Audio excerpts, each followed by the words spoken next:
આ લોકો એવું કહેતા હોય છે કે કપાસની અંદર તેલ આવે એ તેલ ખવાય. આજે જે લોકો વિદેશની કંપનીઓનું કપાસિયા તેલ જે સમજીને ખાતા હોય તો આ કપાસ નાખ્યો છે અંદર, અને કપાસનું તેલ જે આપણે ઘરે જ તિરુપતિ સોયાબીન કે કોઈ પણ કંપનીનું તેલ ખાતા હોય એ તેલ એકદમ વ્હાઈટ પાણી જેવું આવે છે.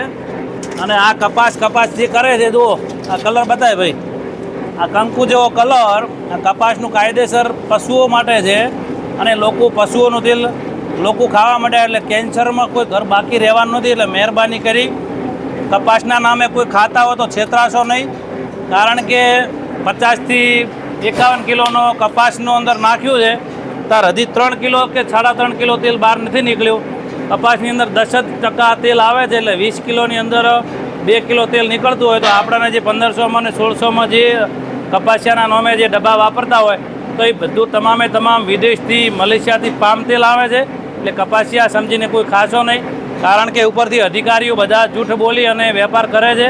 મહેરબાની કરી શાંતિથી જીવવું હોય તો પોતાનો રાયડો, પોતાનો સરસવ, આ છે સરસવ, આ સરસવની અંદર 40% તેલ નીકળે છે. તો છતાંય 2800 રૂપિયામાં 15 કિલોનો ડબ્બો પડતો હોય, એના 1600 રૂપિયામાં કપાસિયાના નામે જે ઉલ્લુ બનાવતા હોય તો હજીએ સાવચેતીથી જીવનમાં સુખી થવું હોય તો બદલાવ લાવી દેજો, નહીંતર કેન્સરના ભરડામાં કોઈને બાકી રહેવાનું નથી.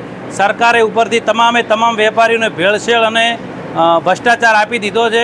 પોતાની રીતે સુખી થવું હોય તો કોઈનો વિશ્વાસ